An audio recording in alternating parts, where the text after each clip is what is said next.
Let's go next to Jimmy James from New York City. Jimmy James, welcome to the David Pakman Show. What's on your mind today? Can you hear me? Yes, I can. Oh, awesome. Well, thank you for accepting. I am a longtime listener. I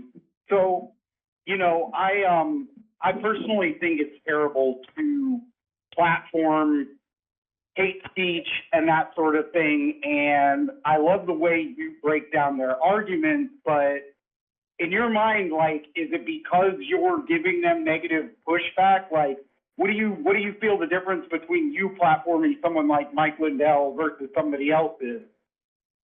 I love it. Okay, so this is a perfectly legitimate question.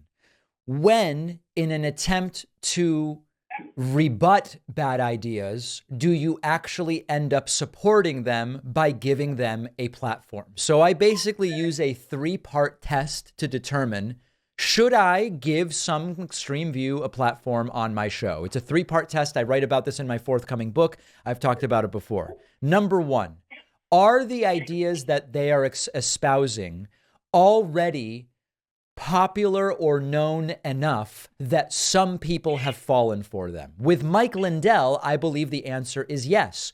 More than half of the Republican Party has fallen for his lies about the election. So that's question number 1 for the test. Number 2 question for the test. Is this individual a prominent enough advocate for, I'm going to turn you down a little bit because there's a lot of noise going on in the background. Is the person a prominent enough advocate of these policies that they would be somebody to rebut? I would argue that in the case of Mike Lindell, for example, he is one of the more well-known election deniers. And then number 3, do I feel that I can responsibly platform them in order to make clear they're not convincing me of their ideas? I don't believe that their ideas are true. If the answer is yes, then I will say I'm in a platform and try to fight against these views. I'll give you an example of how this changes over time. I used to interview the Westboro Baptist Church people. These are the God hates fags people.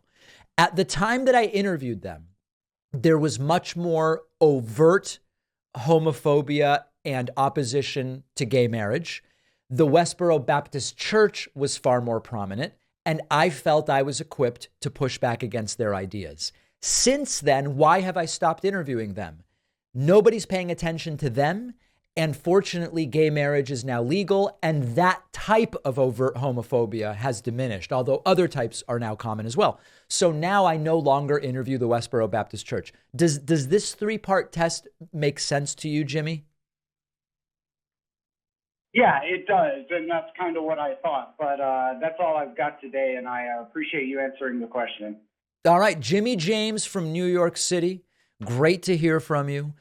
When I'm working on the show or doing stuff on my computer, staying focused and getting in the zone is super important. It's not always easy. I would try Spotify or YouTube playlists. I'd end up actually more distracted than focused.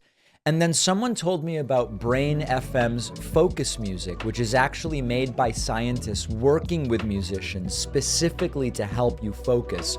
I tried it and it worked really well for me, which is why I asked them to be a sponsor. With Brain FM, I just feel more productive and focused, easier to start on difficult work, easier to stay focused without getting distracted and do that really important deep work that I love to talk about. The team behind Brain FM actually won a National Science Foundation grant related to ADHD. And the app includes a special mode just for ADHD if you need it. They even have amazing sleep sounds that I've started using at night. You can try Brain FM totally free for an entire month. Just go to brain.fm/Pakman. The link is down below.